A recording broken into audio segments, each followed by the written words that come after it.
ప్రియమైన సంఘమా, దేవుని యొక్క శక్తివంతమైన నామమును బట్టి, ఆత్మదేవుని మహాకృపను బట్టి ఈ ఉదయకాల పునరుత్థాన ఆరాధన నిమిత్తమై పరిశుద్ధాత్మదేవుడు మనకు అనుగ్రహిస్తున్న వాక్య భాగములోని కొన్ని సత్యములను మన యొక్క ఆత్మీయ జీవితానికి స్థిరపరచుకుని మన ఆత్మీయతను, పరిశుద్ధతను అత్యంత పరిశుద్ధతలోనికి నడిపించుకొని నిత్య జీవమునకు వారసులయ్యే దిశలో మనం ఉండాలని పరిశుద్ధాత్మదేవుడు మనలను ఈ నిర్మల వాక్యము ద్వారా ప్రేరేపిస్తున్నారు. దేవునికి ఒకసారి స్తోత్రాలు చెప్పుకుంటున్నాం.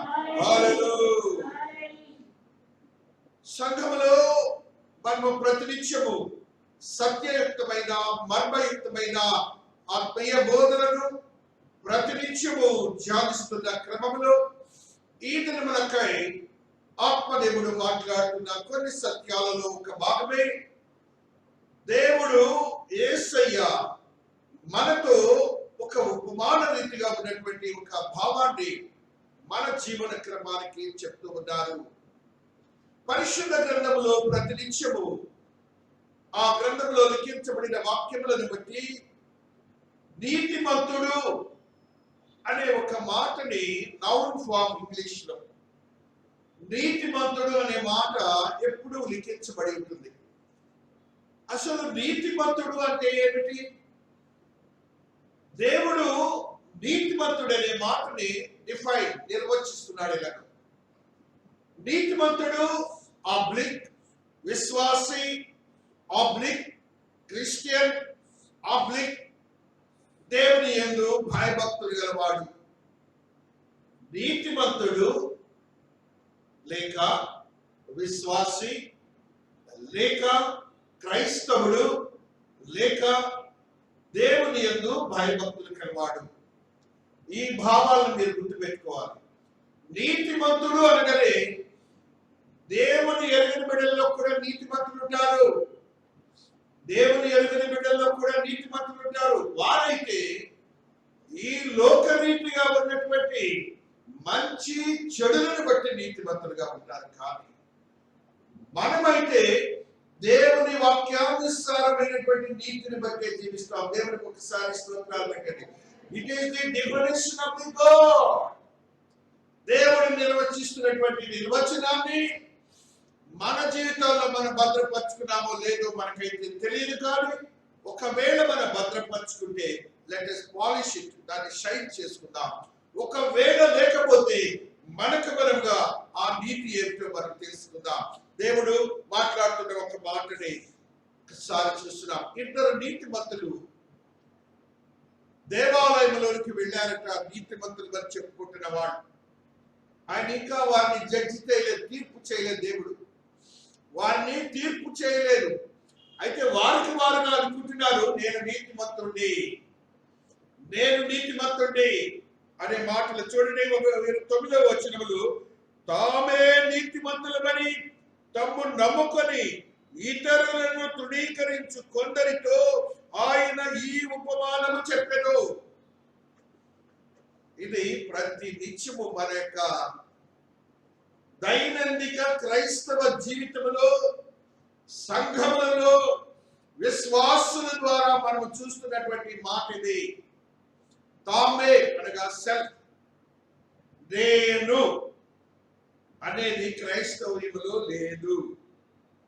నేను అని అనగా వానికి ఏదో ఒక స్టేటస్ ఉంటుంది సంఘంలో, వానికి ఏదో ఆర్థిక స్తోమత ఉంటుంది, సాంఘికంగా ఒక స్తోమత ఉంటుంది, రాజకీయంగా ఒక స్తోమత ఉంటుంది, ఆత్మీయంగా ఒక స్తోమత ఉంటుంది, పరిశుద్ధాత్మ వరములు ఉంటాయి, ప్రార్థనా శక్తి ఉంటుంది, దేవునికి సంఘానికి ప్రతినిత్యము వచ్చే స్థితి ఉంటుంది. ఇవన్నీ కూడాను తామే అనే భావాన్ని ఉంటే is not a Christian, is not a believer in Christ. ఏ మాత్రము కూడాను ఆ భావన ఉంటే మాత్రం దేవుడు వాటిని ఏ మాత్రము కూడాను ఒక స్టాంప్ వేయడు. నేను నా బిడ్డని స్టాంప్ వేయడు. దేవుడు స్పెసిఫిక్ గా చెప్తున్నాడు, మనకు ఎక్కువ ఏంటంటే క్రిటిసిజం ఎక్కువ సంఘాల్లో. వాడికి అది లేదు, నాకు ఉంది. నేను ఎప్పుడు సంఘానికి వస్తాను, ఆయన రాడు. తీర్పు తీర్చేవాడు దేవుడు, తీర్పు తీర్చేవాడు దేవుడు. నీకు ఆ హక్కు లేదు. దేవుడు స్పెసిఫిక్ గా మాట్లాడుతున్నాడు. మనం అనేక సంవత్సరాలుగా క్రైస్తవులు అవ్వచ్చేమో, అనేక సంవత్సరాలుగా దేవుని విశ్వాసంలో జీవించవచ్చేమో, కానీ మనం నీతిమంతులు మన దేవుని దృష్టిలో ఒక ముద్ర వేసుకొని ఉంటేనే ఆ నిత్య జీవానికి మనం వారసులవుతాం. దేవుడికి ఒకసారి స్తోత్రాలు చెప్పండి. హల్లెలూయా. ఇక్కడ తామే అన్న దగ్గర ఏముంది భావన? తామే అనగా నేనే అనే భావనలో ఏమున్నదంటే అతిశయం ఉన్నది, గర్వం ఉన్నది. తామే అనే మాటలో అతిశయం ఉన్నది, గర్వం ఉన్నది. ఈ రెండింటిని మన జీవితంలో తీసి వేసి కొట్టివేయాలి. దేవునికి స్తోత్రం. హల్లెలూయా. అంటూ ఒక కంపారిటివ్ స్టడీ అనగా దేవుడు ఏం చెప్తున్నాడంటే, ఇరువురు వ్యక్తుల్ని ఆ సంఘంలో ఉన్న వాళ్ళని గురించి ఆయనే చూశారు, ఆయనే వారిని పరీక్షించారు. వారి ఇరువురిని కూడా ఎలాగంటున్నాడంటే, అనేక సంవత్సరాలుగా దేవుని యందు భయభక్తులుగా కుటుంబాల నుంచి ఒకడు వచ్చాడు. అనేక సంవత్సరాలుగా ఆ కుటుంబంలో భయభక్తులుగా కుటుంబం నుంచి ఒకడు వచ్చాడు దాని సంఘంలోనికి.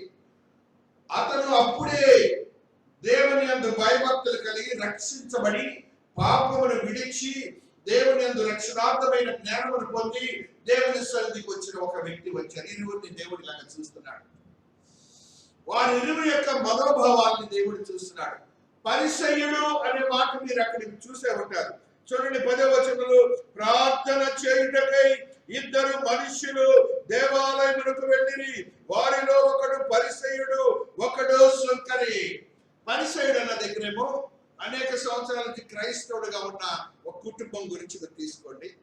ఆ సుంకరి అనే వాడి దగ్గరేమో అప్పుడే పాపము నుంచి విడుదల కాబడి అన్ని దేవతలను వదిలి దేవుని సన్నిధికి వచ్చిన వాడని మీరు గుర్తించుకోండి. ఇరువురిని దేవుడు చెప్తున్నాడు.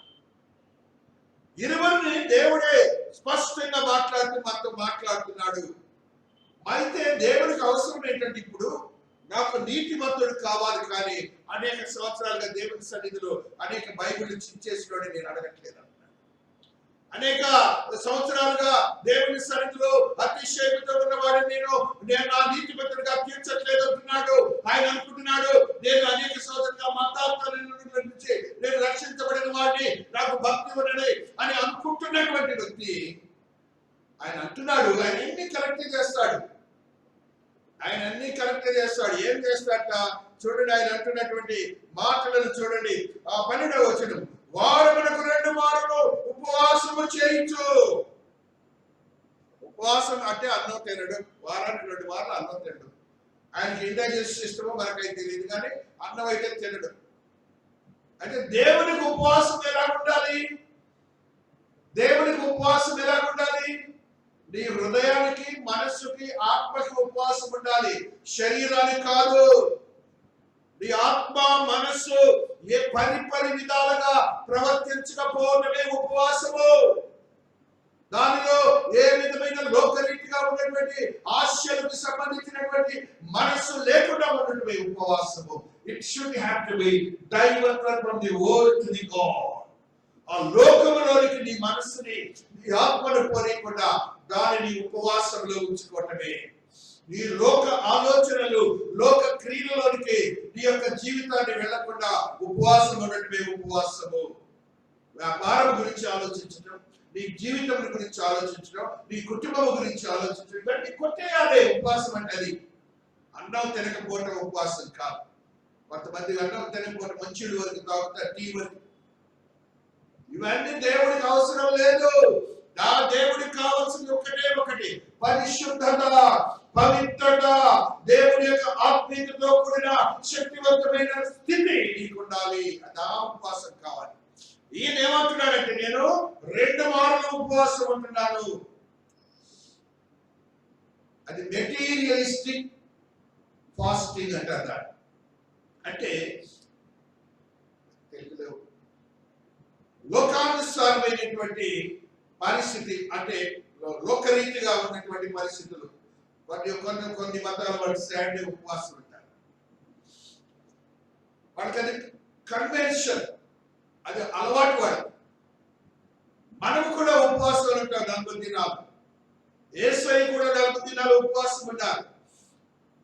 మోసెస్ అయితే 40 దినములు రాత్రింబవళ్ళు నిద్ర లేకుండా అన్న పానములు వారికి ఉపవాసం ఉన్నాడు మోసెస్ అయితే. అలాంటిది సంవత్సరములు 3 పర్యాయములు ఉన్నాడు, 120 days ఉన్నాడు. అవి ఉపవాసాలు, దేవుని సన్నిధిలో ఉండటం. యేసయ్య అడవిలోనికి వెళ్ళి ఈ లోకమును వదిలి 40 దినాలు ఉపవాసం ఉన్నారు అనగా వారికి అతిశయము లేదు. మనకు ఉపవాసం అనగానే వెంబటే డాక్టర్ గుర్తొస్తాడు, షుగర్ ఉందా, బీపీ ఉందా, లేకపోతే ఇంకో రోగం ఉందా, అయితే నేను ఉపవాసం పడలేనేమో అంటారు. You don't worry about physical things, your mind should be purified. నీ మనస్సు పరిశుద్ధము, షుగర్ అయినా నీ మనస్సుని పరిశుభ్రంగా దినాలు ఉంచండి. ఆ ఉపవాసం చాలు ఆ దేవుడికి. ఆహారం తినలేదు అనే భావన కాదు దేవుడికి కావాల్సింది. లోకము వైపు చూడవద్దు. ఆదివారం ఉంది ఫండమెంటల్ ఫర్ ది బిలీవర్స్. విశ్వాసులకి ఆదివారము సంఘములో దేవుని సన్నిధిలో ప్రార్థించడం ఉపవాసం. ఇక రెస్ట్ ఆఫ్ ది వరల్డ్ గురించి ఆలోచించకూడదు. ఆ రోజు మన ఆఫీస్ పనులు కానీ, లేకపోతే ఆఫీస్ లో ఉన్న పరిస్థితులు కానీ, వృత్తిలో వ్యాపారంలో పరిస్థితులు కానీ నువ్వు ఆలోచించకూడదు. వాళ్ళతో చెప్పాలి, నా అధికారం రాని వాడ ఆయన దేవుని సన్నిధిలో ఉపవాసం ఉన్నాడు, దేవుని స్తోత్రాలు చెప్పాడు. హల్లెలూయా. అలాంటి ఉపవాసాన్ని దేవుడు కోరుకుంటాడు. నేను జిల్లా ఆఫీసర్ గా కర్నూలు గణపతి ప్రాంతాల్లో ఉద్యోగం చేసినప్పుడు నేను 24 గంటలు పని చేయాలి, నాకు సెలవు ఉండదు. అయినప్పటికీ ఆదివారము నా మొబైల్ ఆఫ్ లో ఉంటుంది. స్టేట్ ఆఫీసర్ కాదు, చీఫ్ మినిస్టర్ కాదు, నా ఫోన్కి ఫోన్ చేసిన నా ఫోన్ వారికి పలకదు. ఆదివారం నేను పని చేయను, ఆదివారం నేను పని చేయను అని వారే మీటింగ్ లో ఆయన క్రైస్తవుడు అని చెప్పారు. దేవునికి స్తోత్రాలు చెప్పండి. ఆ సాక్ష్యము కావాలన్నా దేవుని కొరకు ఆదివారం రోజున నీవు ఏ మాత్రము కూడా ఇక లోక పనులను చేయకూడదు. దేవుని కొరకు నీ యొక్క జీవితాన్ని భద్రపరచుకోవాలి. There is no segmented way of living with the Christ. ఆయన అంటున్నాడు, ఈ రోజు క్రైస్తవుడు గారు చెప్తున్నామని మనిషి అంటున్నాడు, వారమునకు 2 మారులు ఉపవాసము చేయించు. మళ్ళా చెప్తున్నాడు చూడండి, నా సంపాదనంతటిలో 10వ వంతు చెల్లించుచున్నారని తనలో తాను ప్రార్థించుచుండెను. తనకు తానుగా వాస్తవమే ఉపవాసం ఉండమని అర్థమని నేను ఉండాలన్నది మంచిదే, కానీ ఆ విషయము కంపారిటివ్ స్టడీ చేస్తాడు. పక్కనే ఉన్నటువంటి కొత్తగా విశ్వాస జీవితంలోకి వచ్చినటువంటి వ్యక్తిని కంపేర్ చేస్తూ దేవునికి మనసులో చెప్తున్నాడు, ఇతని వలె నేను లేను. Don't try to and cry about the others. వేరే వారి గురించి అరవవద్దు, కరవవద్దు. వారి గురించి నీకు చేతనైతే ప్రార్థన చేయి, ప్రార్థన చేయి. దేవుడికి ఇష్టం. అప్పుడే నువ్వు దేవుడి దృష్టిలో నీతిమంతుడివి, క్రైస్తవుడి. నీవేమి క్రిస్టియన్ అని ఇక్కడ చెప్పుకోవచ్చేమో, కానీ దేవుని దృష్టిలో ఒక ముద్ర వేయాలి నువ్వు క్రైస్తవుడిగా. కాబట్టి ఆ స్థితి నీలో ఉందా లేదని దేవుడు ఇది నన్ను కూడా అడుగుతున్నాడు, నిన్ను కూడా అడుగుతున్నాడు. That is not be worry about the others. వారి గురించి నువ్వు వరీ అవ్వద్దు, విమర్శించొద్దు. నీవు చేతనైతే ప్రార్థన చేయి, దేవా వాళ్ళు రాలేకపోతున్నారు, ఎందుకు రాలేకపోతున్నారు, దేవా వాడి యొక్క ఆత్మీయత నీ వాక్యానుసారం లేదు దేవా, వారిని భద్రపరిచి అయితే సంఘానికి వస్తున్నారు కానీ స్థిరపరచబడలేకపోతున్నారని వారి గురించి ప్రార్థన చేసే నువ్వు నిజమైన నీతిమంతుడివి. దేవునికి స్తోత్రాలు చెప్పండి. హల్లెలూయా. నా సంపాదన అంతటిలో ఏమిస్తున్నట్ట? 10వ వంతు ఇస్తున్నట్ట. తెలుసు అతనికి 10వ వంతు ఇవ్వటం అనేది తెలుసు, అది దేవుని ఆజ్ఞని తెలుసు. మలాఖీలో మనం చదువుతాం, 10వ అధ్యాయం బాగా చదువుతాడు ఆ మాట. మలాఖీలో ఉన్న ఈ మాట మీకు చదివిపిస్తారు. 10వ వచనము 3వ అధ్యాయంలో ఆ వాక్యం బాగా చదివాడు అతను. నా మందిరములో ఆహారం ఉన్నట్లు 10వ భాగమంతయు మీరు నా మందిరము నిధిలోనికి తీసుకొని రండి. దీన్ని చేసి మీరు నన్ను శోధించినట్లుగా నేను ఆకాశపు వాకిళ్లను విప్పి పట్టజాలనంత విస్తారముగా దీవెనలు కుమ్మరించదని సైన్యములకు అధిపతి యెహోవా సెలవిచ్చుచున్నాడు. ఆయన చెప్పాడు కదా దేవుడు, 10వ వంతు నా యొక్క నిధిలోనికి తీసుకురమ్మన్నాడు కదా, నేను తీసుకొస్తున్నాను కదా. ఆయన ఎందుకు తీసుకొస్తున్నాడు? ఆ యొక్క క్రియకు ఆశీర్వాదాలు పక్కనే ఉన్నాయి. ఆ క్రియ చేస్తే 10వ వంతు అనేది ఇస్తే ఆశీర్వాదాలు పక్కనే ఉన్నాయి. ఏం ఆశీర్వాదాలు అంటాడు దేవుడు ఇచ్చింది? ఆకాశపు వాకిళ్లను విప్పెదరు, పట్టజాలనంత విస్తారముగా దీవెనలు కురిపించెదరు. దేవునికి స్తోత్రాలు చెప్పండి. పట్టజాలనంత విస్తారముగా దీవెనలు ఇస్తాట, ఆకాశపు వాకిళ్లను విప్పుతాట నీ యొక్క కుటుంబంలోనికి. నువ్వు ఆయనకి ఇచ్చే ₹1 ₹100 సంపాదిస్తే, నువ్వు ₹1 దేవుడికి ఇస్తే, దేవుడు ఏమంటున్నాడు? 10 రూపాయలు ఇస్తే ఈ విధంగా ఆకాశపు వాకిళ్లను విప్పుతానంటున్నాడు, పట్టజాలనంత దీవెనలు ఇస్తానంటున్నాడు. కాబట్టి నేను ఇస్తున్నాను కదా అంటాడు. నీకు దేవుడిచ్చే ఆ వాగ్దానం నీతో ఉంటుంది, కానీ నువ్వు ఇస్తున్నావు అనే మాటని ఆయన ఒకరితో కంపేర్ చేసి నువ్వు ఇవ్వద్దు. వాళ్ళు ఎప్పుడు ఇవ్వరు, వాళ్ళు కానుకలు వేయరు, వాళ్ళకి దీవెనలు లేకపోతాయి. మనకి వాళ్ళు కానుక ఇవ్వరు, దీవెనలు పోగొట్టుకుంటున్నారు. వాళ్ళు దశం భాగం వేయరు, దీవెనలు పోగొట్టుకున్నారు. నువ్వెవరో దేవుడికి చెప్పడానికి, నువ్వెవరు కంపేర్ చేసి చెప్పడానికి? వద్దు అంటూ ఆయన అంటాడు. చూడండి, దశం భాగం ఇచ్చే వాళ్ళకి ఎంత ఆధిక్యత ఇస్తాడు. మీ పంటను తినివేయు పురుగులను నేను గద్దించదను అనగా, మన పొలాలు లేవు కదా, మనం పండించం కదా, మనకి ఏముంటుంది? రోగాలు రాకపోతే డబ్బులు ఉన్నట్టే మన దగ్గర. ఈ జనాలు రోగం వస్తే అప్పులు చేసి లక్షలు ఖర్చు చచ్చిపోతున్నారు. అది రానినట్టున్నాడు దేవుడు. అవన్నీ బాగానే ఉన్నాయి. నువ్వు చేసే పని ఏంటంటే నువ్వు ఆజ్ఞానుసారం జీవిస్తున్నావు, కానీ నీవు చేస్తున్న పని ఇతరులని కంపేర్ చేయదు. వారికి దీవెనలు ఉంటాయో లేవో వాడు చూసుకుంటాడు. వాక్యం తెలుసు కదా, వాళ్ళకి తెలియదా? తెలుసు. ఎప్పుడో లాంగ్ స్టాండింగ్, ఎప్పటి నుంచి వాడు దేవుని సన్నిధిలో ఉండేవాడు. కాబట్టి అంటున్నాడు చూడండి, పంట తినివేయి పురుగులను నేను గద్దించదును. నీకు రోగం రాబోతుందనుకో, ఆ తెగులని దేవుడు గద్దిస్తాడంట. దేవుడికి స్తోత్రాలు చెప్పండి. ఆ తెగులని దేవుడు గద్దిస్తాడు. Don't enter into the body of the believer that is a righteous person. నీతిమంతుని శరీరంలోకి ఏ మాత్రం రోగం రానియడు, వ్యాపారంలోకి నష్టములు రానియడు, ఆయన యొక్క జీవితంలోకి కష్టములు రానియడు, నష్టములు రానియడని ఈ వాగ్దానాన్ని పట్టుకొని ఆ పరిసయ్యుడు ఆ యొక్క సంఘంలో ప్రార్థిస్తూ ఆ చుక్కలేని వారిని ఎంతో విమర్శిస్తున్నాడు మనస్సులు. చూడండి, తర్వాత దేవుడిచ్చిన ఆశీర్వాదం చూడండి. సైన్యములకు అధిపతి యెహోవా చెప్తున్న మాటలు, భూమి పంటలను నాశనము చేయవు, మీ ద్రాక్ష చెట్లు అకాల ఫలములను రాకముందు సైన్యులకు సెలవిస్తున్నాడు. అప్పుడు ఆనందకరమైన దేశంలో మీరు నివసించుడు కనుక అన్ని రంగులందరూ మిమ్మల్ని ధన్యులందరినీ సైన్యులకు యెహోవా సెలవిస్తున్నాడు.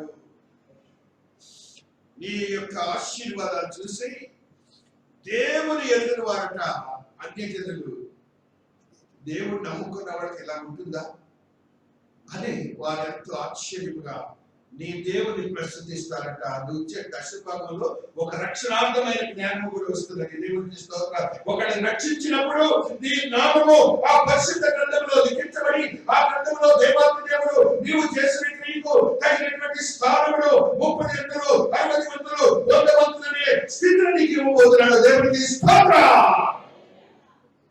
ఈ వాక్యాన్ని భద్రపరుచుకున్నాడు ఆయన దేవుని సన్నిధిలో ఆ దశమ భాగం వేయడానికి సిద్ధపడ్డాడు. అది ఇవ్వటం అనేది బెస్టే. ఎందుకంటే ₹1,00,000 వస్తున్నాయి అనుకో, మన మైండ్ కౌంట్ 10,000 ఇవ్వాలంటే దేవుడికి ఒకలాగా మనసు అనిపిస్తుంది. వాడు ఇస్తున్నాడు, మనసుకి ఇస్తున్నాడు. అయితే తన మనస్సు బాగానే ఉన్నది, కానీ అతిశయం ఉన్నది, ఈర్ష్య ఉన్నది, అసూయ ఉన్నది. ఇవన్నీ కూడా అతనికి దేవుని దృష్టిలో లేదని మనం గ్రహించాలి. అటువంటి ఆయన అంటున్నాడు చూడండి, చెల్లించుతున్నారని తనతో. అయితే సుంకరి దూరముగా నిలిచింది. అదర్ పర్సన్ మననే రక్షించబడ్డాడు, లోక దేవత నుంచి వదిలిపెట్టాడు, దేవుని కొరకు ప్రాకులాడుతున్నాడు. ఆయన ప్రార్థన చూస్తున్నాం ఎలా చేస్తున్నాడు చూడండి. అదే మన సంఘంలో ఉన్న అనేక మంది బిడ్డలు వీళ్ళందరూ చూడండి, వీళ్ళ ప్రార్థన ఎలాగుందో. హల్లెలూయా హల్లెలూయా. ఆకాశము వైపు కన్నులెత్తుటకైనను ధైర్యము చాలక రొమ్ము కొట్టుకొనొచ్చు. అతనికేమో దేవుడు అంటే భయం లేదు, డబ్బులు ఇచ్చేవాడు. డబ్బులు లేకుండా ఎప్పుడే రక్షించబడిన వ్యక్తి దేవుడిని చూడాలంటే భయపడుతున్నాడు. ఆకాశము వైపు కన్నులెత్తుటకైనను ధైర్యము చాలకలేదు. కారణం ఏంటంటే అప్పటి వరకు పాపిగా ఉన్నాడు కాబట్టి, దేవునికి ఇష్టం లేని వాడిగా ఉన్నాడు కాబట్టి, అంటే దేవతలను ఆరాధించాడు కాబట్టి ఆయనలో ఇంకా ఇంకా ఇంకా ఏమైనా దేవునికి ఇష్టం లేని క్రియలు దాగినవి ఉన్నది. భయము. నీతిమంతుడిగా తీర్చబడటానికి నీ యొక్క ఆత్మీయత ఏ రీతిగా బలపరచబడుతుందని దేవుడు అడుగుతున్నాడు. Are you a righteous person in the view of God? Are you a righteous person in the view of God? అని దేవుడు అడుగుతున్నాడు. అని మళ్ళీ ఆయన అంటున్నాడు చూడండి, అతని కంటే ఇతడు నీతిమంతుడిగా తీర్చబడినని తన ఇంటికి వెళ్ళని మీతో చెప్పుచున్నాను. పశ్చాత్తాపంతో ఉన్నటువంటి వ్యక్తిని దేవుడు ఏమంటున్నాడంటే నీతిమంతుడిగా తీర్చేడని దేవుడు చెప్తా ఉన్నాడు. హల్లెలూయా హల్లెలూయా హల్లెలూయా హల్లెలూయా హల్లెలూయా. స్తోత్రం స్తోత్రం. దేవుని యొక్క మహోన్నతమైన మహాకృపని బట్టి, ఆత్మదేవుని మహాశక్తిని బట్టి పశ్చాత్తాపము, పాపము యొక్క స్థితిని దేవునికి తెలియచేట. అక్కడ ఏమన్నాడు? పాపినైన నన్ను. ఒకసారి నువ్వు రక్షించబడ్డావు, బాప్తిస్మకుడు. అందులో పాపము నుంచి నీవు విడుదల కాబట్టి ఆది పాపము నుంచి మాత్రమే. చాలా సున్నితమైన మాటలు వినాలి. ఆదిలో మానవుడు చేసిన పాపము నుంచి నువ్వు విడుదల కాబట్టి దేవుని సన్నిధిలోకి రక్షింపబడి ఆయనకు నీవు బిడ్డగా, సొంత బిడ్డగా తీర్చబడిన దినము ఆ రోజు బాప్తిసం పొందిన దినము. అయితే ప్రతినిత్యము ప్రతిదినము నీ ఆలోచన సరళి, నీ యొక్క శారీరక క్రియలు దేవునికి ఇష్టం లేనిగా ఉంటాయి. పాపము. ఆ పాపము నుంచి నువ్వు దేవుని సన్నిధిలో విడుదల కాబడటానికి సంఘము, ఆ సంఘంలో దేవుని సన్నిధిలో పరిశుద్ధపరచబడి నువ్వు ఒక స్టాప్ వేయించుకోవడానికి, దేవాన్ని నీ బిడ్డలు అనిపించుకోవడానికి సంఘం. ఆ పరిశుద్ధ దేవాలయం ఎలాంటిదంటే వచ్చి నువ్వు ఒక ముద్ర వేయించుకొని వెళ్తావు. Renewed. Every week that you are coming to the church and you are being stamped with the God that you are a righteous person అని ముద్ర వేయించుకొని వెళ్ళటమే సంఘం. కాబట్టి అక్కడ ఏమంటాడు? దేవుడు సంఘంలోకి వచ్చి దేవుడు బిడ్డల్ని ఆయన చెప్తున్నాడు చూడండి. అయితే సుంకరి దేవుడుగా నిలిచింది. ఆకాశం వైపు కన్నులెత్తుటకైన ధైర్యము చాలక రొమ్ము కొట్టుకొంచు దేవా పాపునైన నన్ను కరుణించమని పలికెను. అతని కంటే ఇతడు నీతిమంతుడిగా తీర్చబడిన సంఘములో. ఇంట్లో తీర్చబడరు, లోకంలో తీర్చబడరు. నీతిమంతుడిగా నీకు ఏ ప్లేస్ లో చేయాలో ఆ ప్లేస్ లో జరగాలి. నువ్వు నీతిమంతుడివే, కానీ దేవుడి దగ్గర ఒక ముద్ర వేయించుకోవాలి. అది దేవుడు ఇప్పుడు సుంకర్ని ఏం చేశాడంటే ముద్ర వేసి ఇంటికి పంపించేశాడు. దేవునికి స్తోత్రాలు, ఆశీర్వాదాలు తీసుకొని పోతున్నాడు. మరలా ఒక మాటను అక్కడే చూస్తాం. తన్ను తాను హెచ్చించుకునేవాడు తగ్గింపబడి, తన్ను తాను తగ్గించుకునేవాడు హెచ్చింపబడిన చెప్పాను. దేవుడు చెప్పిన మాట ఇదే, హెచ్చించుకొనుట. నేనే భక్తి పరురాల్ని, నేనే భక్తి పరుడిని ఆయన చెప్పాలి. ఆయన చెప్పనివ్వండి, ఆయన చెప్తే చాలండి మనకి. నీ తోటి వారు కూడా అలా ఉండాలని నా దేవుడు మరణించాడు. నా దేవుడు శిలువ మనపై గాయాలు పడ్డాడు, 39 కొరడాలు దెబ్బతిన్నాడు, రక్తముని ప్రోక్షించాడు, గాయపడ్డాడు. అదే రీతిగా భూమిపై బొమ్మ వేయించుకున్నాడు, అదే రీతిగా వీపుపై దెబ్బలు కొట్టించుకున్నాడు, కాలుతో నలుగ కొట్టించుకున్నాడు, ముళ్ళ కిరీటము పెట్టించుకున్నాడు. ఆయన నీ కోసము, నీ సహోదరుడి కోసమే కదా. నీలో ఏమన్నది? నీవు రాకలేని వారు రారు. వారి కోసం ప్రార్థన చేయి, వారి కోసం ప్రార్థన చేయి. ప్రలోభ పెట్టి పంపించేవాడు దేవుడే. దేవునికి స్తోత్రాలు. ఒకరిని నేను ఆకర్షించితేనే కానీ యోహాను సువార్తలో చెప్తాడు, ఆయన ఆకర్షిస్తేనే ఒకళ్ళు వస్తారట. మీరు గమనించాలి, మీరు ఈ దినమున ఈ దేవాలయంలో ఈ రీతిగా కూర్చున్నారంటే నీవు దేవుని దృష్టిలో ఆకర్షణకు యోగ్యుడు అయి ఉన్నావో దేవునికి స్తోత్రాలు. అందరూ చెప్పాలి హల్లెలూయా. రాని వాళ్ళని దేవుడు ఆకర్షించాలంటే ఒకరికి కృప ఉంటేనే వారు దేవుని సజీవాంశంలో ఇంకో రాస్తారు. కాబట్టి మనము ఆకర్షించబడ్డ వారు, వారు కృపను పొందిన వారు, అదే ఆకర్షణ లేనటువంటి వారి గురించి మనం ఏం చేస్తాం, ఆయన ఆకర్షించుకుంటాడు. కాబట్టి మనము నీతిమంతులుగా తీర్చబడడానికి దేవుడు సంఘాన్ని పెట్టాడు, అక్కడ ఒక ముద్ర వేసి పంపిస్తాడు. ఆ రీతిగా మనము అక్కడ ముద్ర వేయించుకొని ప్రతినిత్యము మన యొక్క జీవితాలు గడిపినప్పుడు ఆశీర్వాదకరంగా దేవుడు మార్చుతాడు. దేవునికి స్తోత్రాలు చెప్పండి. హల్లెలూయా.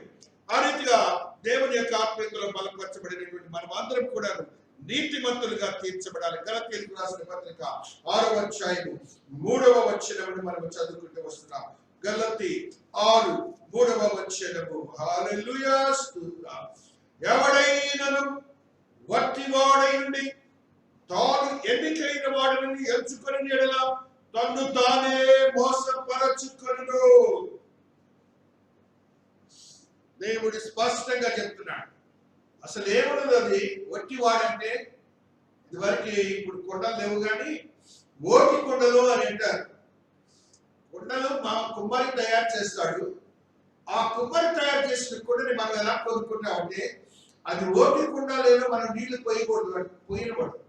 దానిని శబ్దం చేస్తారు. ఇలా ఆ శబ్దం చేసినప్పుడు ఆ కొండలో గట్టి కొండ యొక్క శబ్దము వేరుగా వస్తుంది, ఓటి కొండ యొక్క శబ్దము వేరుగా వస్తుంది.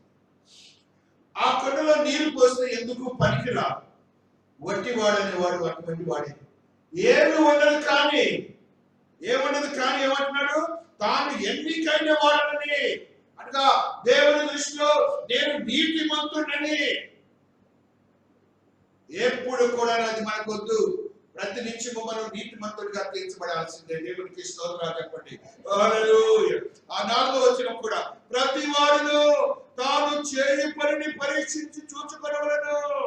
అప్పుడు ఇతరుని బట్టి కాక తనను బట్టి అతనికి అతిశయము కలుగును. ప్రతి వాడును తన బరువు తానే భరించుకొనవలెను కదా. ఒక ప్రశ్న వేస్తున్నాడు. మన నీతిని మనమే భరిస్తాం కదా. అది మర్చిపోయి ఇంకొకరి నీతి గురించి మన ఫ్రేమ్ కట్టడం ఎందుకు? చేతనైతే ప్రార్థన చేయి. వారిని యొక్క సన్నిధిలో దేవుని సన్నిధి రావడానికి నీ ప్రార్థన శక్తిని నువ్వు చూపించు. దేవునికి స్తోత్రాలు చెప్పుకోండి. హల్లెలూయా. ఆ రీతిగా మరొక సత్యాన్ని ఆత్మ జీవితంలో మనం చూస్తాం. 1 తిమోతి 5వ అధ్యాయం 5వ వచనాన్ని చదువుకుంటూ వస్తున్నాం. హల్లెలూయా. హల్లెలూయా. అయితే నిజముగా అనాథైన విధవరాలు ఏకాకి అయి ఉండి దేవుని మీదనే తన నిరీక్షణ ఉంచుకొని విజ్ఞాపనలయందును ప్రార్థనలయందును రేయింబగలు నిలకడగా ఉండును. సుఖభోగములందు ప్రవర్తించునని బ్రతుకుచుండియో చచ్చినదై ఉండును. అనాథైన విధవరాలు రకాలున్నారు. మనకి prime minister of India Indira Gandhi గారు ఉన్నారు. ఆవిడ అనాథ అయిన విధవరాలు కాదు. ఒక Brahmin widow had ruled India for the period of 16 years with the mighty hand and she had proved the woman can rule countries అని ఒక స్టాంప్ వేయించుకున్నటువంటి ఒక నాయకురాలు ఇందిరాగాంధీ గారు. ఆవిడ విధవరాలే కానీ ఆమె అనాథ అయింది కాదు. అనాథ అయిన వాడంటే ఎవరు లేక, ఏమీ చెయ్యలేక, వారికి ఆర్థిక స్తోమత లేక, ఆదరణ లేక ఉండే ఒక స్త్రీ ఉంటుంది. పురుషుణ్ణి కోల్పోయిన స్త్రీ. ఆ స్త్రీ గురించి దేవుడు మాట్లాడుతున్నాడు. ఆ బిడ్డ యొక్క భక్తి గురించి దేవుడు మాట్లాడుతున్నాడు. ఎందుకు చెప్తున్నాడంటే నీవు లోకములో ఏమీ లేని శూన్యమైన వాడిగా ఉండి ప్రార్థన చెయ్యి. అది అందుకు చెప్పాడు ఆ మాటని. నాకు అనాథులు అవ్వాలని కాదు, విధవరాలు అవ్వాలని కాదు. ఆయన ఉద్దేశం ఏంటంటే మనలో ప్రతిదీ కూడా ఉన్న ఆశీర్వాదకరమైన స్థితులని కోల్పోయి దేవుని సన్నిధిలో ప్రార్థన చేసే భక్తి తత్పరత ఉండాలి. ఏమంటున్నాడు చూడండి, ఆ స్త్రీ ఏం చేస్తుందిట? హల్లెలూయా, ప్రార్థనల యందును విజ్ఞాపనల యందును రేయింబగళ్ళు నిలకడగా ఉండును, నిరీక్షణ ఇచ్చుకొని. ఆ స్త్రీకి ఏముంటుందట? నిరీక్షణ ఉంటుందిట. మనము కూడా లోకమును ఛేదించి నిరీక్షణ కలవారమై ప్రార్థన నీవు చేసుకోవడం మాత్రమే కాదు, ఏమేముంటుంది? విజ్ఞాపన అనగా ఇతరుల గురించి ప్రార్థన చేయటం. మన కుటుంబం గురించి ప్రార్థన చేయటం మంచిదే, మన బిడ్డల గురించి ప్రార్థన చేయటం మంచిదే, మన కుటుంబంలో రక్త సంబంధుల గురించి ప్రార్థన చేయటం మంచిదే. నీ నైబర్ ఉన్నారు చూశారు, నీ ఇరుగు పొరుగు వారు రక్షింపబడలేదు, వారిని గురించి కూడా ప్రార్థన చేయి. మరి ఒక మాట ఉంటాడు దేవుడు, ఇశ్రాయేలీయుల గురించి మీరు ప్రార్థన చేయమన్నాడు, వారికి క్షేమము కలిగినట్లు మీరు ప్రార్థన చేయమన్నాడు.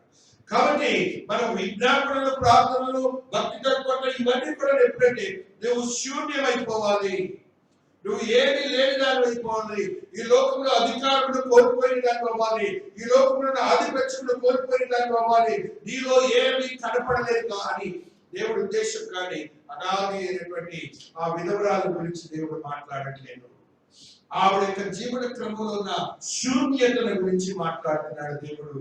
ఆ రీతిగా మనం ఉండాలని ఆత్మదేవుడు మాట్లాడుతున్నాడు. రోమీయులకు రాసిన పత్రిక 2వ అధ్యాయము 9వ వచనాన్ని మనం చదువుకుంటూ వస్తున్నాం. నీతి మంతుడి గురించి దేవుడు ఒక మాట చెప్తున్నాడు. రోమీయులకు రాసిన పత్రిక 2వ అధ్యాయము 9వ వచనము, అయితే భేదములు పుట్టించి సత్యమునకు లోబడక దుర్నీతికి లోబడి వారికి మీదికి దేవుని ఉగ్రతయు రౌద్రమును వచ్చును. భేదములు పుట్టించి సత్యమునకు లోబడక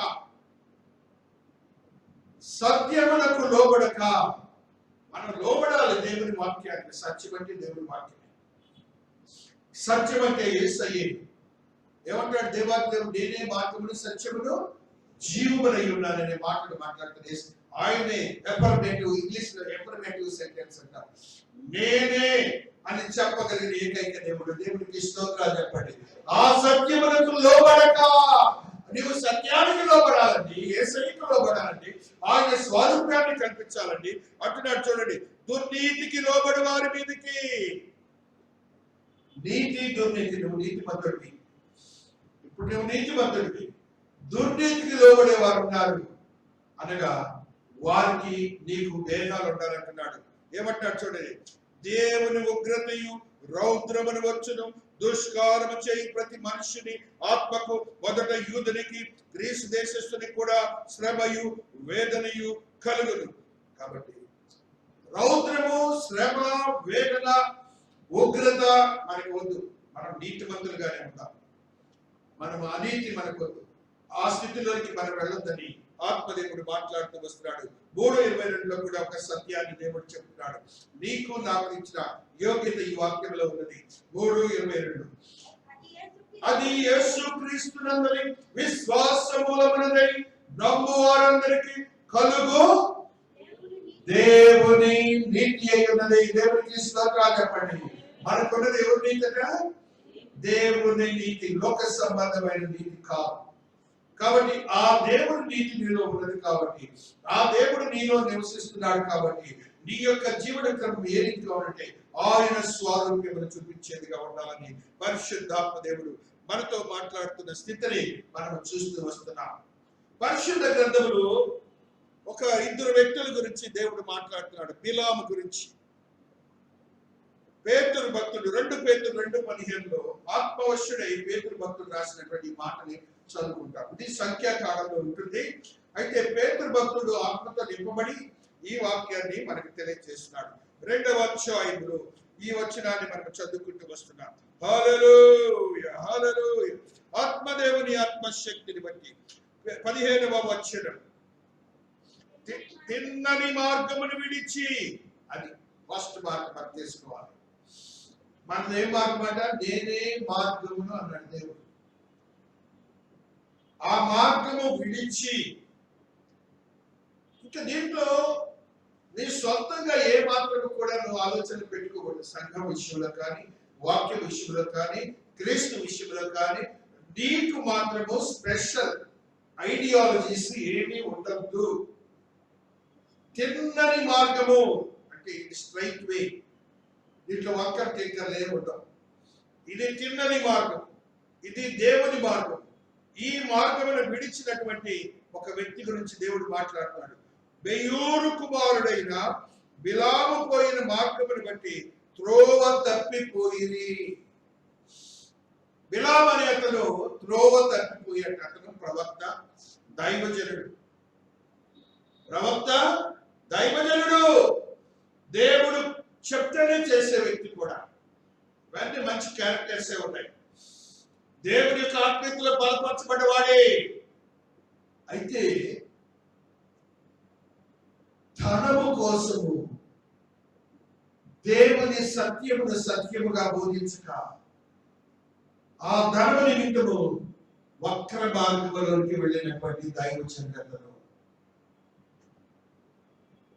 మనము కూడా వాక్యము కోసమే మీ జీవితాన్ని సిద్ధపరచుకోవాలి. కానీ వేరే వేరే వేరే వేరే ఎమాల్గమేషన్స్, వేరే వేరే ఎఫినిటీస్, వేరే వేరే ఆశ్చర్యకరమైన దీవెనలు అక్కడ ఏమైనా ఉన్నాయో మీరు పెట్టుకోవద్దు. బిలాము అయితే అన్నీ ఉన్నాయి. బిలాముకి దేవుని యొక్క భయభక్తులు తెలివాడు, దేవుని యొక్క స్వరాన్ని వినేవాడు, దేవుడు చెప్తేనే ఆ ప్రాంతానికి వెళ్ళేవాడు. అయితే వారు ధనమును చూపించినప్పుడు మార్గం తప్పాడు. అనగా ప్రలోభాలకి పోకండి. నీతిమంతుడు ప్రలోభాలకు వెళ్ళకూడదు. దేవుడు నీవు నీతిమంతుడు అయితే నీ యొక్క పనులన్నీ ఆయన చేసిపోతాడు. దేవుడికి స్తోత్రాలు చెప్పండి. నీవు ఏది మనస్సులో దేవుడిని ప్రార్థించుకుంటావో ఆ వ్యక్తిని నీ కోసం నా దేవుడు పంపి ఒక ఆశ్చర్యమైన కార్యక్రమం నీ జీవితంలో చేస్తాడు. దేవుడికి స్తోత్రాలు చెప్పండి. హల్లెలూయా. అంత తర్వాత చూడండి, అక్కడే ఏమంటుందో చూడండి. ఆ బిలాము దుర్నీతి వల్ల కలుగు బహుమానమును, నువ్వు నీతిమంతుడివి. మనము దుర్నీతికి సంబంధించినటువంటి పనులలో ఏమైనా ఆశీర్వాదాలు ఉంటాయేమో దానికి వెళ్ళకండి, వెళ్ళొద్దు. మీరు అలాగ ప్రేమించొద్దు, ప్రేమించవద్దు. టెంప్టేషన్స్ ఉంటాయి. జాగ్రత్తగా ఉండండి, జాగ్రత్తగా ఉండండి. చెప్తున్నా ఈ మాటని. దుర్నీతి పోదు. దుర్నీతికి పోయేవంటే ఆశీర్వాదాలు మనము కోల్పోతాం. ఇక్కడ బిలాము అదే జరుగుతుందండి. చూడండి, బిలాము దుర్నీతి వల్ల కలుగు బహుమానమును ప్రేమించడు. అయితే తాను చేసిన అతిక్రమ నిమిత్తము అతడు గద్దింపబడును. మనకి చిన్నపిల్లలు కూడా చెప్తారు. ఆ రోజున మన ఇంట్లో పిల్లలు, సర్వెంట్స్ కూడా చెప్తారు తప్పు తప్పు తప్పు అని. ఇక్కడ తన సొంత గాడిద గద్దిస్తుంది. అనగా దేవుడు ఏం చేస్తాడంటే మన ఇంటిలో ఉన్నటువంటి చిన్నపాటి పాత్రల వల్ల కూడా మనతో మాట్లాడిస్తాడు. మన సేవకుల వల్ల కూడా మాట్లాడిస్తాడు. You are committing a mistake. కాబట్టి క్రీస్తునందు ప్రియమైనటువంటి వారు ఆ దుర్నీతితో మన పోగా గాడిద మాట్లాడుతుంది. నువ్వు committing a mistake my lord, నా ప్రభువా అని యజమానుడితో అంటున్నది. కాబట్టి నువ్వు నీతిమంతుడు కాబట్టి అలాగా దుర్నీతికి సంబంధించిన క్రియలోకి వెళ్ళవద్దు. వెళితే దేవుడు నిన్ను గర్దిస్తాడు. గర్దిస్తే నీకు వచ్చే నీతి మార్గాలు, ఆశీర్వాదాలు అన్ని కోల్పోతాయి. అక్కడ బిలాము గురించి మనం చూసాం. గార్భవము దేవుని యొక్క క్రియ చూడండి. గార్భవము ఏం చేస్తుందో చూడండి.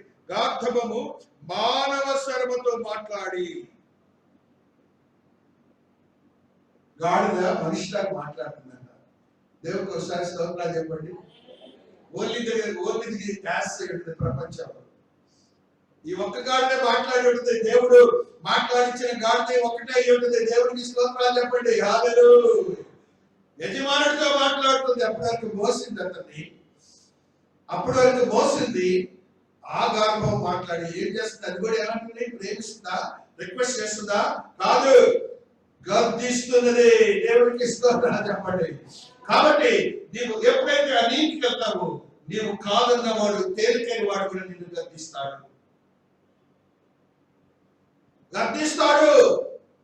మనం ఆ స్థితిలో ఉన్నామా? నీవు దేవుని బిడ్డవి, నీతిమంతుడివి, నిన్ను చూసి ఆశీర్వదకరమైన బిడ్డగా వారు వచ్చి నిన్ను ప్రేమించే వారిగా ఉండాలి. దేవునికి స్తోత్రం.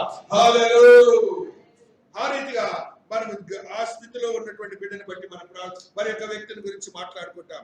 వీరి ఇక్కడ ఇరువురు బిడ్డని బట్టి మాట్లాడుకున్నాం. మరి యొక్క ఇరువురు బిడ్డలు ఉన్నారు. వాళ్ళు హెబ్రీయులకు రాసిన పత్రిక 11వ అధ్యాయము 4వ వచనంలో ఈ సత్యం లిఖించబడినది. హెబ్రీయులకు రాసిన పత్రిక 11వ అధ్యాయము 4వ వచనంలో ఈ సత్యం లిఖించబడినది. 11:4.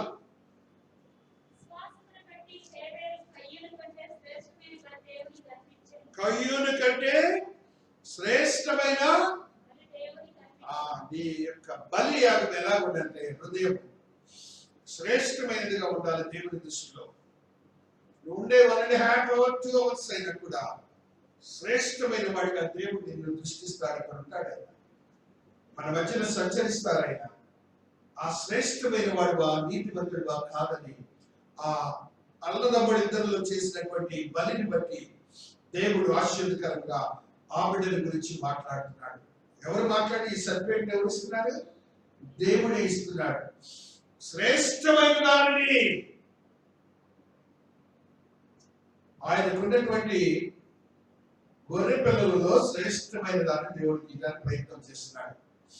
ఆయనకున్నటువంటి గొర్రె పిల్లలలో జ్యేష్ఠుడిని ప్రథమమైన వాడి పుట్టగానే ఇది నా దేవుడిది అని ప్రకటన పెడుతున్నాడు. ఇది నా దేవుని కొరకు బాగా కొవ్వబెట్టింది, ఇది నేను తినొచ్చు కదా అనుకోరా, నా దేవునికి ఇవ్వాలి ఇది అని.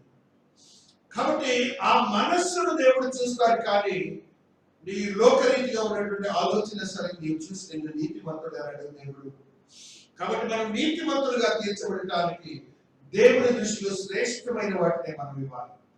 ఆ శ్రేష్టమైన వాటిని విశ్వాసంతో ముడిపెట్టాలి. ఇక్కడ అంటున్నాడు ఏబేలు విషయంలో ఆయన మాట్లాడుతున్నాడు. ఏమని మాట్లాడుతుంటే కయ్యూను కంటే శ్రేష్టమైన బలి దేవునికి అర్పించాడు. దేవుడు అతని అర్పణలను గూర్చి సాక్ష్యం ఇచ్చినప్పుడు అతడు ఆ విశ్వాసమును బట్టి నీతిమంతుడని సాక్ష్యము పొందెను. ఏబేలు వలె మనం కూడా నీతిమంతుడని ఒక సాక్ష్యాన్ని పొందాలి, ఒక ముద్ర వేయించుకోవాలి. ఆది మానవుల వాళ్ళెందరూ నీవు క్రీస్తునందు ఆయన కృప చొప్పున నీతిమంతుడిగా తీర్చబడిన వాడు, నువ్వు బలపరచబడి నీతిమంతుడిగా తీర్చబడినప్పుడు ఇది రాకడ సమయము. ఇది రాకడ సమయము. పరిశుద్ధులు మొట్టమొదటిగా లేపబడతారు. దేవుడికి స్తోత్రాలు చెప్పండి. నీతిమంతులు మొట్టమొదటిగా లేపబడతారు. వారికి రెండవ మరణం లేదు, వారికి కష్టములు లేవు, నష్టములు లేవు, కన్నీరు లేదు. వారు దేవుని సింహాసనము ప్రక్కన కూర్చొని దేవుడితో సంతోషించే తీర్పులోనికి పోయినటువంటి వారిగా ఉంటావు. దేవుడికి స్తోత్రాలు. హల్లెలూయా. దేవుడిచ్చిన ప్రొవిజన్స్ మనం పోగొట్టుకుంటున్నాం. దేవుడిచ్చినటువంటి ఆశీర్వాదాలు మనం పోగొట్టుకుంటున్నాం.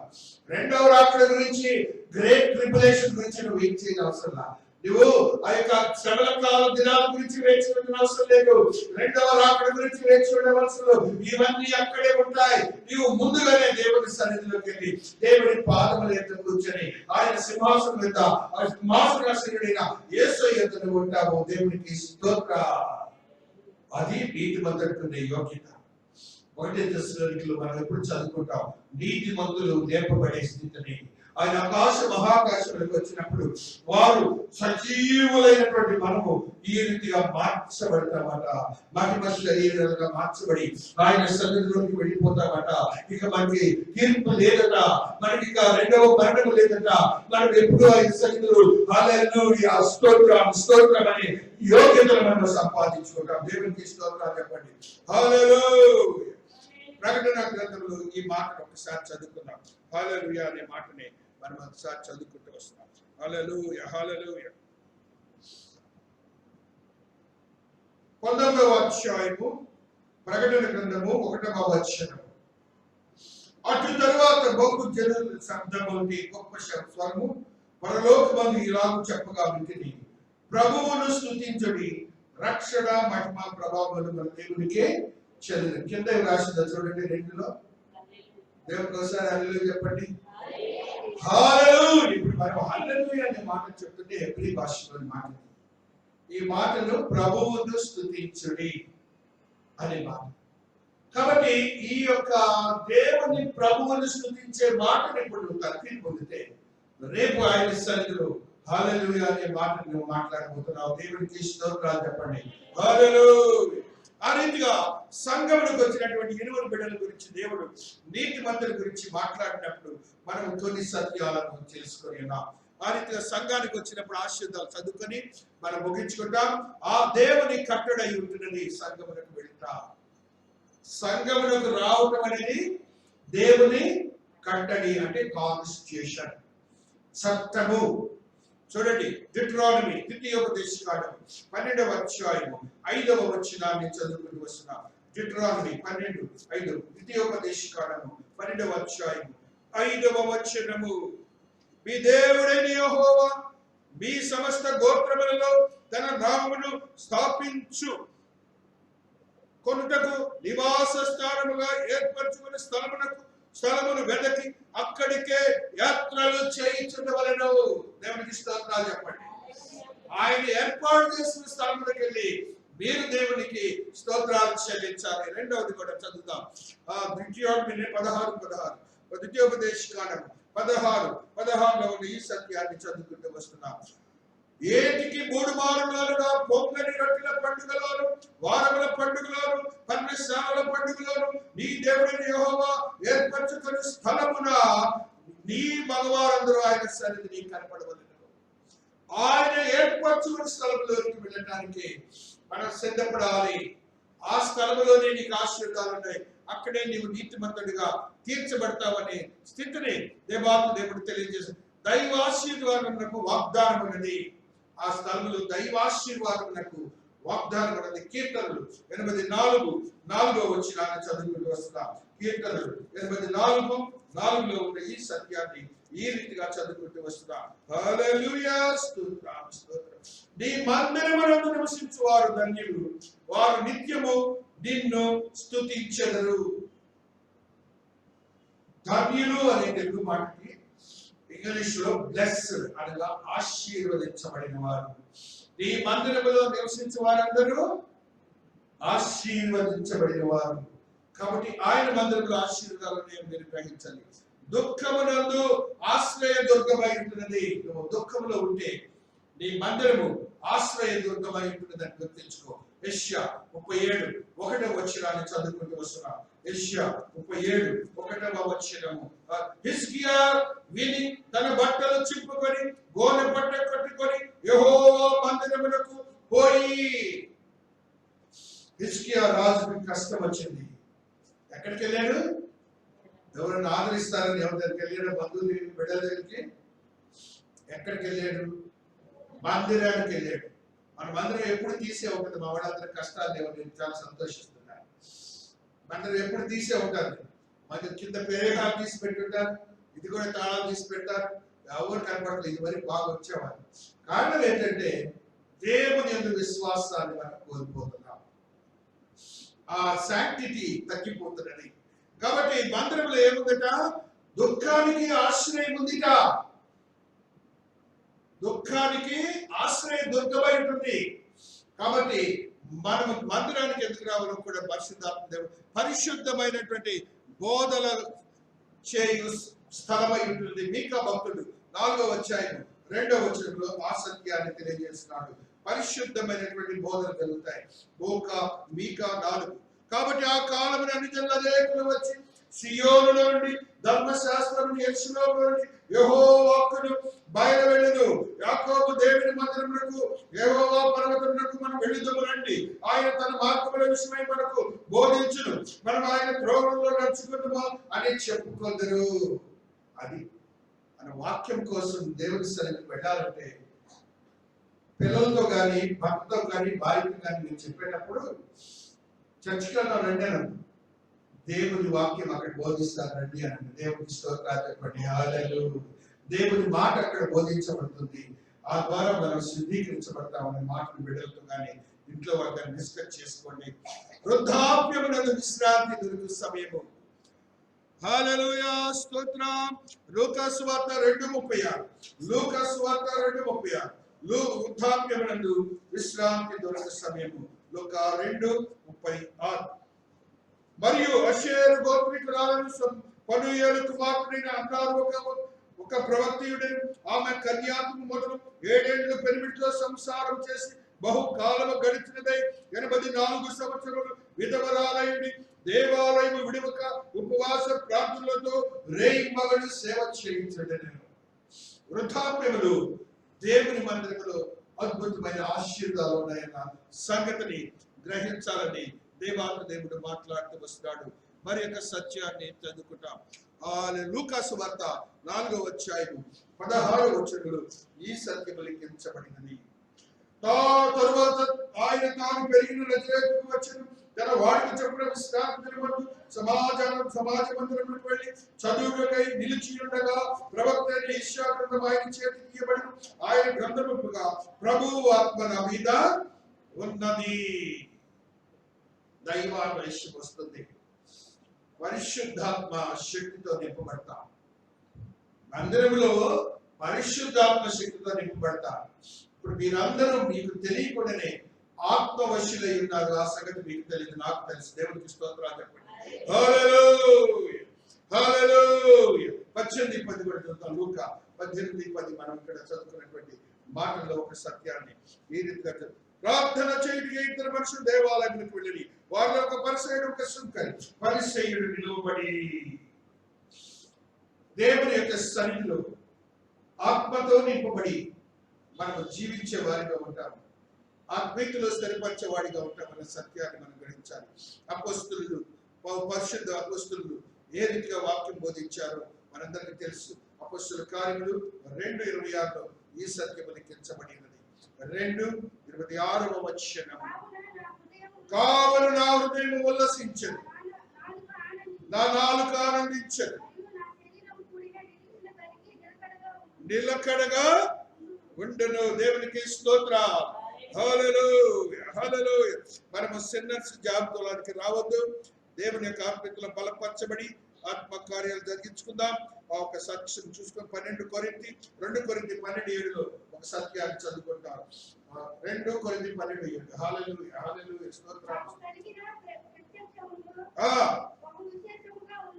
ఉన్నందున హెచ్చింపబడకుండా హెచ్చిపోకుడు నిమిత్తము నన్ను నలుగొట్టుకు సాతాను యొక్క దూతగా ఉంచబడిను.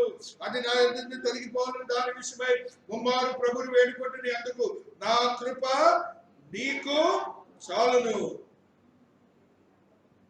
సొంతం చేసుకోండి. నా కృప నీకు చాలును అంటాడు దేవుడు. మరలా ఒక మాట చెప్తున్నాడు చూడండి అక్కడ. బలహీనత నా శక్తి పరిపూర్ణమవుతుంది ఆయన నాతో చెప్పాను.